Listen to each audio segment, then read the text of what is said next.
나의 힘이신 여호와여 라는 주제로 오늘 말씀을 나누도록 하겠습니다. 하나님의 말씀은 시편 18편 1절에서 3절 말씀입니다. 이 말씀을 제가 받들어 읽도록 하겠습니다. 나의 힘이신 여호와여, 내가 주를 사랑하나이다. 여호와는 나의 반석이시요 나의 요새시요 나를 건지시는 이시요 나의 하나님이시요 내가 그 안에 피할 나의 바위시요 나의 방패시요 나의 구원의 뿌리시요 나의 산성이시로다. 내가 찬송받으실 여호와께 아뢰리니 내 원수들에게서 구원을 얻으리로다. 아멘. 할렐루야. 우리 삶을, 우리 사정을 잘 아시고 능력으로 함께 하시는 하나님, 그 하나님의 은총이 여러분과 함께 하시기를 축원합니다. 전지전능하신 하나님의 은혜, 그 은혜는 하나님을 믿고 의지하는 사람만이 누릴 수 있는 은총입니다. 이 은총이라고 하는 단어는 일반적으로 은혜라는 단어와 구분 없이 사용하죠. 그래서 헬라어에서 이 동일하게 카리스라고 하고 히브리에서도 헨이라고 사용을 하고 있습니다. 하나님이 일방적으로 주시는 선물이라는 뜻이에요. 그래서 로마 가톨릭에서는 거룩한 은혜, 성총이라고 표현하기도 합니다. 우리는 하나님의 은혜 또는 은총 속에서 살아가는 사람들입니다. 자, 우리가 하나님의 은혜와 은총 속에 살아가는 사람이라고 할 때 이 말의 의미는 뭘까요, 여러분? 하나님의 은혜 없이는, 하나님의 은총이 아니고는 우리는 잠깐도 살아갈 수 없다라는 말입니다. 왜 그럴까요, 여러분? 왜? 그 이유는 하나님이 이 세상을 당신의 계획과 의지에 따라서 만드셨기 때문이에요. 즉, 하나님이 섭리에 따라서 운행하시기 때문입니다. 그래서 하나님을 믿지 못하고 하나님을 알지 못하는 사람에게는 이 하나님의 섭리가 어떨까요, 여러분? 행운이 아니라 불행이 될 수도 있어요. 그러나 이 하나님을 믿고 하나님을 아는 우리에게 이 하나님의 섭리는 하나님의 축복의 이유가 되는 것입니다. 가끔 우리는 눈 한번 질끈 감으면 돼 라는 표현을 쓸 때가 있습니다. 눈 한번 질끈 감으면 돼. 언제 여러분 이런 표현을 씁니까? 어느 때 이런 표현을 쓰죠? 욕심 부려야 할 때, 죄를 지어야 할 때. 여러분 그렇죠? 눈 한번 찔끔 감으면 저것이 내 것이 되고, 눈 한번 찔끔 감으면 그 순간이 싹 지나가 버립니다. 그래서 사람들은 자기의 욕망을 이루기 위해서 눈 한번 찔끔 감고 지나가려고 할 때가 너무나 많아요.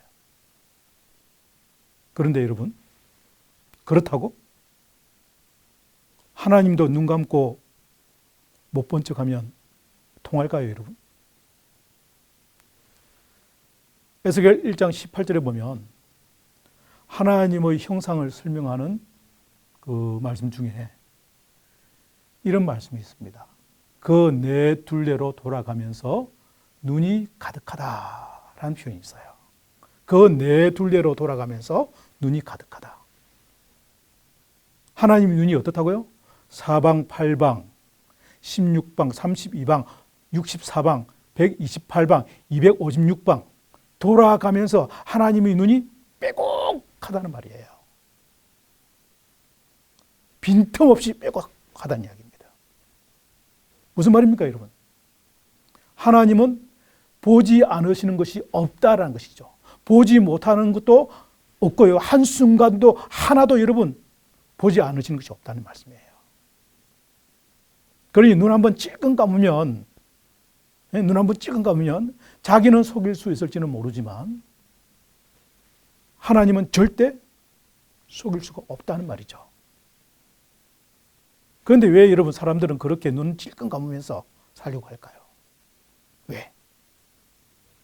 하나님을 알지 못하기 때문입니다.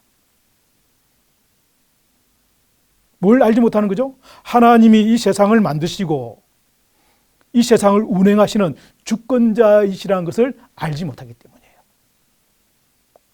하나님이 이 세상을 만드시고 운행하시는 주권자이실 뿐만 아니라 하나님이 살아계신 분이심을 알지 못하기 때문이에요. IS 이슬람 무장대원들은요, 성전 중에 죽으면 또 자살 테러라도 하고 죽으면 자기뿐만 아니라 자기 가족과 친척들도 천국에 간다는 신앙적 신념이 있습니다. 그게 있다고 그래요, 여러분. 그래서 그들은 목숨을 아끼지 않고 무자비하게 테러하죠. 예. 테러하는 것을 그리낌 없이 합니다. 뭔 말이죠, 여러분? 눈 한번 찔끔 감으면 천국 간다는 말이죠. 그런데 작년 언젠가 제가 텔레비전에서 본 이야기입니다. 시리아의 한 IS 전사 한 명이 전투 중에 중상을 입고 임사체험을 했다는 거예요. 그런데 죽으면 당연히 천국에 가 있어야 할 그 사람이 그가 지옥에 있더라는 것이에요. 지옥에. 그리고 그는 그곳에서 자기를 책망하는 소리를 듣고는 깜짝 놀라서 깨어났다는 것입니다. 자, 여러분. 하나님을 알지 못했던 그 사람이 눈 한번 찔끔 감았다가 자기의 실체를 본 거예요. 그래서 그 사람은 그 이후에 기독교로 개종했다고 합니다. 물론 제가 여기서 여러분께 이야기하려고 하는 것은 그 IS 대원이 기독교로 개종했다는 것을 말하는 거 하는 것이 아닙니다. 그걸 여러분들 잘 아시겠죠? 제가 말씀드리려고 한 것은, 제가 말씀드리는 요지는 뭐냐면 그런 식으로 눈 한번 찔끔 감았다가는 낭패당한다는 것이에요. 그것을 죽음으로 체험했다는 것을 말씀드리기 위해서 하는 겁니다. 그래서 우리 여러분은 눈 한번 찔끔 감더라도 잘 감으셔야 합니다. 자기 욕망 채우기 위해서, 그릇된 신앙의 신념을 위해서 눈 한번 찔끔 감았다가는 세상에서 매도당하고 하나님께도 버림받을 수가 있습니다. 여러분, 이게 꼭 IS뿐이겠습니까? 그러므로 우리 여러분은 눈 한번 찔끔 감더라도 하나님을 위해 감을 수 있는 믿음의 성도가 되시기를 주님의 이름으로 부탁드립니다. 자, 하나님의 사랑을 이루기 위해서, 용서의 삶을 살기 위해서, 희생하고 봉사하는 섬김의 삶을 살기 위해서 눈 한번 찔끔 감을 수 있는 그런 그리스도인이 되시기를 주님의 이름으로 축원합니다. 자, 하나님의 은혜와 은총으로 살아가는 사람은 당연히 그렇게 살아야 돼요. 당연히. 또 그렇게 살아야 하겠다고 믿음으로 확신하게 되면 그렇게 살 수가 있습니다. 어떻게 여러분 그게 가능할까요? 어떻게? 하나님이 나의 힘이 되어주시기 때문입니다. 오늘 우리가 함께 나오는 이 본문 시편 18편 1절에서 다윗은 이렇게 고백하고 있죠. 나의 힘이신 여호와여, 내가 주를 사랑하나이다. 나의 힘이신 여호와여, 내가 주를 사랑하나이다. 자, 여호와 하나님이 자기의 힘이 되신다는 고백이에요. 여러분, 이 시편의 표제어를 보면 여호와께서 다윗을 그 모든 원수들의 손에서와 사울의 손에서 건져주신 날에 다윗이 이 노래의 말로 여호와께 아뢰어 이르되라고 설명이 되어 있습니다. 무슨 여러분 설명이에요? 여호와 하나님이 다윗을 원수의 손에서 건져주심에 대한 감사의 노래라는 이야기예요. 바로 그 하나님이 다윗의 힘이 되어주셔서 그 하나님을 그는 사랑한다. 하나님 사랑합니다. 라고 고백한 것이죠. 그렇다면 이 다윗이 그렇게 고백한 하나님, 자기가 그렇게 사랑한다고 고백한, 힘이 되신다고 고백한 그 하나님, 그 하나님은 다윗에게 어떻게 힘이 되어주셨을까요? 시편 18편 2절입니다. 여호와는 나의 반석이시요 여호와는 나의 요새시요 여호와는 나를 건지시는 이시요 여호와는 나의 하나님이시요 여호와는 내가 그 안에 피할 바위시요 여호와는 나의 방패시요 여호와는 나의 구원의 뿌리시요 여호와는 나의 산성이시로다 라고 했습니다. 여호와 하나님이 다윗에게 어떻게 힘이 되어준다고 했습니까? 먼저 반석이 되셨다라고 했어요. 반석. 다음으로 요새가 되어주셨다라고 했습니다. 세 번째는 건지시는 분이 되어주셨다고 했고, 네 번째는 하나님, 즉 자기가 의지하는 유일한 신이 되어주셨다라고 했습니다. 다섯 번째는 피할 바위가 되어주셨다라고 했어요. 여섯 번째는 방패가 되어주셨다라고 했습니다. 일곱 번째는 구원의 뿔이 되어주셨다라고 했고, 여덟 번째는 산성이 되어주셨다라고 했습니다. 무슨 말씀입니까, 여러분? 은혜로 함께 하시고 은총으로 보호하셨다는 말씀이죠. 자, 먼저 반석이라고 하는 것은요, 여러분, 터전을 말합니다. 터전. 흔들리는 위기의 세상 속에서, 위협하는 두려움의 세상 속에서 결코 흔들리지 않고 살아갈 수 있는 삶의 자리, 그 자리가 하나님의 은혜로 보장되었다는 말씀이에요. 다음으로 요새, 또 피할 바위, 방패, 산성, 이 말의 의미가 뭡니까? 하나님이 친히 방어선이 되어주신다는 이야기예요. 방어 진지가 되어주셨다는 말입니다. 마지노선이 되어주셨다는 말이에요. 여러분, 마지노선이라고 들어보셨죠? 자, 1차 세계대전 이후에 프랑스가 독일을 방어하려고 프랑스의 국방부 장관이었던 앙드레 마지노의 건의로 1936년 국경에 구축했던 요새선을 마지노선이라고 합니다. 최후의 방어선이라는 의미예요. 물론 독일은 1940년에 벨기에를 거쳐 우회로 프랑스를 침공하는 탓에 그 마지노선이 쓸모없게 되었지만 사방 8방, 16방, 32방, 64방, 128방, 256방 돌아가며 빠짐없이 살피시는 하나님, 그 하나님이 친히 은혜로 요새가 되시고 피할 바위가 되시고 방패가 되시고 산성이 되시고 은총의 마지노선이 되어주셨으니 누가 믿음으로 사는 우리를 위협할 수 있겠습니까? 세 번째로 건지시는 분이라고 했습니다. 또 구원의 뿔이 되어주셨다고 했습니다. 이 말은 뭡니까? 혹 위기에 노출되어서 죄악 중에 빠졌다 할지라도 하나님이 친히 건지시고 구원의 은총을 베풀어 주실 것이다 라는 말씀이에요. 자, 여기서 구원의 뿔이라는 것은요, 어떤 의미일까요, 여러분? 구체적으로 그 의미가 뭘까요?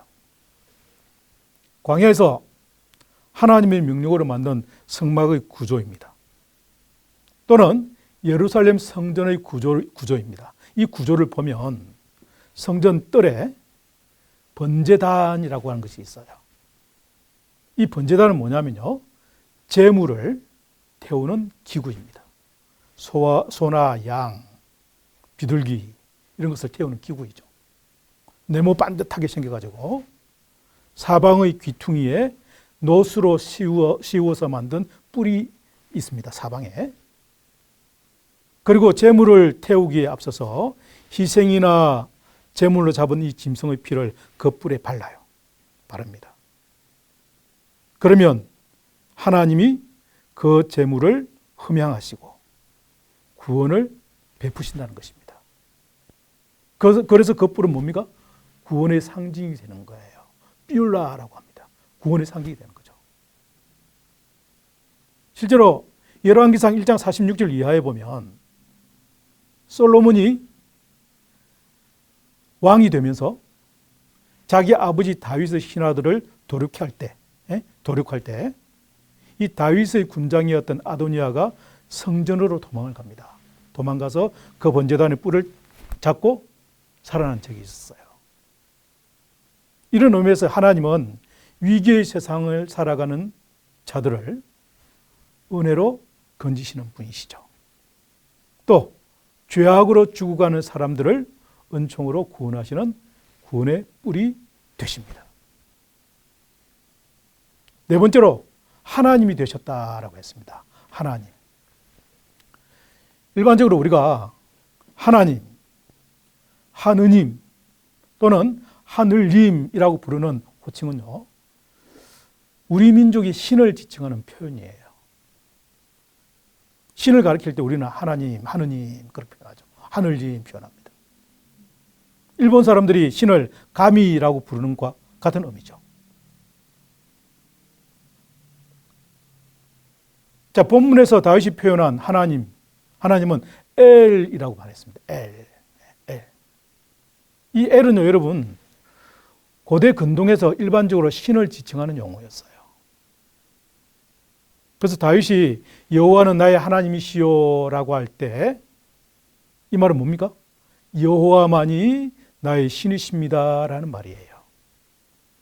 다시 말해서 다른 신을 믿지도 않고 의지하지도 않겠다는 그런 고백입니다. 오직 나에게 은혜를 베푸시고 은총으로 보호하시고 어떤 위기에서도 구원하시고 건지시는 그 하나님, 그 여호와만이 나의 하나님이 되실 것입니다라고 고백한 거예요. 바로 이 하나님에 대한 다윗의 고백입니다. 다윗의 유일한 힘이 되신 여호와 하나님에 대한 고백이에요. 그래서 하나님의 은혜로 구원받은 우리들도 이 다윗처럼 하나님의 은총 가운데 살아가는 사람들입니다. 자, 은총이라고 하는, 이 은총이라고 하는 단어의 한자어를 보시면 이 총자는요, 여러분, 용이 집 안에 있는 구조의 상형 문자예요. 용이 집 안에 있습니다. 일반적으로 우리 문화에서 용은요, 황제 또는 임금, 절대 권력의 상징이죠. 그러니까 집 안에 용이 있다라는 말은 뭡니까? 절대 권력의 힘이 집 안에 있다는 것이죠. 이게 바로 총이라는 의미입니다. 하나님의 은혜가 우리 여러분의 가정에, 하나님의 은혜가 여러분의 삶에 함께 하십니다. 총하십니다. 이게 바로 여러분 은총이라는 의미예요. 그렇다면 어떤 사람에게 하나님이 은혜를 베푸시고 은총으로 함께 하실까요? 어떤 사람일까요, 여러분? 하나님을 믿고 의지하는 사람들이죠. 하나님을 믿고 의지하는 사람에게 하나님은 은혜를 베푸시고 은총으로 함께 하시는 것입니다. 위기와 제약 가운데 빠져 살아간다 하더라도 하나님의 도움을 간구하는 사람에게 하나님은 은혜를 베풀어 주시고 은총으로 함께 하시는 거예요. 그런 사람에게 하나님은 이 세상을 살아갈 수 있는 유일한 힘이 되시는 것입니다. 그래서 어느 CCM 작가는 이렇게 찬양하기도 했죠. 은혜 아니면 살아갈 수가 없네. 호흡마저도 다 주의 것이니 세상 평안과 위로 내게 없어도 예수, 오직 예수뿐이네. 은혜 아니면 살아갈 수가 없네. 호흡마저도 다 주의 것이니 세상 평안과 위로 내게 없어도 예수, 오직 예수뿐이네. 여러분도 그렇습니까? 여러분들도 그렇게 고백하십니까? 우리의 유일한 힘이 되실 하나님을 여러분 찬양하십니까? 그러므로 우리 여러분은 이 위기의 삶 속에서 앞으로 우리가 맞닥뜨려야 할 그 어떤 위기 속에서라도 우리의 유일한 힘이 되시는 여호와 하나님만을 사랑하며 그 하나님의 전지전능하신 은혜와 은총 가운데 살아가는 그런 성도가 되시기를 예수 그리스도의 이름으로 축원합니다. 기도하겠습니다. 살아계신 하나님을 찬양합니다. 전능하신 하나님을 찬양합니다. 나의 힘이 되신 하나님을 찬양합니다. 그 하나님을 사랑합니다. 우리의 반석이 되시고 요새가 되시고 건지시는 분이 되시고 하나님이 되시고 피할 바위가 되시고 방패가 되시고 구원의 뿔이 되신 그 하나님을 찬양합니다.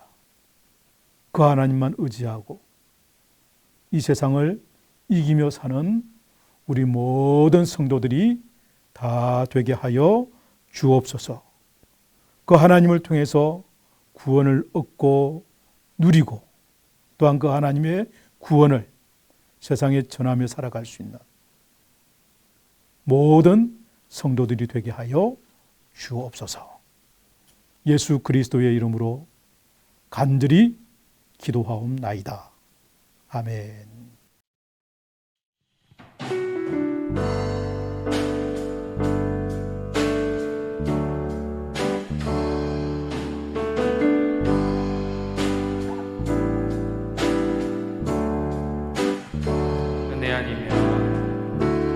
은혜 아니면 살아갈 수가 없네.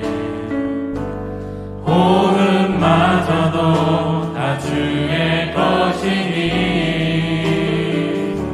세상 평안과 위로 내게 없어도 예수 오직 예수뿐이네. 은혜 아니면 살아갈 수가 없네.